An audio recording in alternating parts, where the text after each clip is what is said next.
तो ये Welsh corgi देखने में क्यूट डॉग लगते हैं, छोटे से होते हैं, लेकिन एक्चुअल में ये वर्किंग क्लास के डॉग्स हैं। गलत ओनरशिप इनको फिजिकली और मेंटली तोड़ देती है। कॉर्गीज का ओरिजिन होता है वेल्स, इंग्लैंड से। इस ब्रीड को कैटल हर्डिंग के लिए डेवलप किया गया था। ये कोई रॉयल लैप डॉग नहीं है, एक्चुअल में वर्किंग क्लास की ब्रीड है। ये डॉग काउस की हील्स को निप करके उन्हें मूव कराते थे। इसका मतलब सिंपल है कि इनकी स्ट्रॉन्ग इंस्टिंक्ट्स होती हैं, हाई इंटेलिजेंस होता है और कॉन्स्टेंट ड्राइव टू वर्क होता है। हाइट की अगर हम बात करें तो 10 से 12 इंच की हाइट एट दी शोल्डर और वजन इनका 12 से 13 किलो।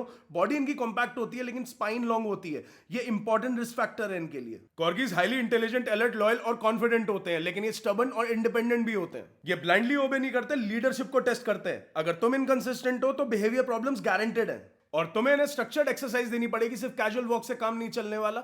मेंटल स्टिमुलेशन इनके लिए बहुत ज्यादा जरूरी है, नहीं तो इनके अंदर डिस्ट्रक्टिव बिहेवियर डेवलप हो जाता है। अर्ली ओबीडियंस ट्रेनिंग इनके लिए बहुत ज्यादा इंपॉर्टेंट है, क्योंकि इनके अंदर निपिंग की टेंडेंसी होती है। और तुम्हें इनके वेट मैनेजमेंट का भी बहुत ध्यान रखना पड़ेगा, क्योंकि ओवरफीडिंग इस ब्रीड के लिए बहुत ही ज्यादा डेंजरस है। अब ओबेसिटी सिर्फ यहां पर लुक्स का इशू नहीं है, एक्स्ट्रा वेट का मतलब है intervertebral disc disease, joint stress और रिड्यूस मोबिलिटी और लाइफ स्पैन। और सबसे बड़ा कॉर्गीज का नेगेटिव पॉइंट ये है कि बच्चों को हर्ट करने लगते हैं। इनकी नेचुरल हर्टिंग इंस्टिंक्ट्स होती हैं, तो बच्चों की हील्स पे ये निप करने लगते हैं। और ओवर अटैचमेंट से ये सेपरेशन एंजाइटी डेवलप कर लेते हैं। तो सीधी सी बात है कि कॉर्गीज लो एफर्ट और लो टाइम ओनर्स के लिए बने ही नहीं है। ये सिर्फ बस क्यूट लगता है। इस डिसीजन से अगर तुमने ले लिया है तो तुम इसकी भी जिंदगी बर्बाद करोगे और अपनी भी।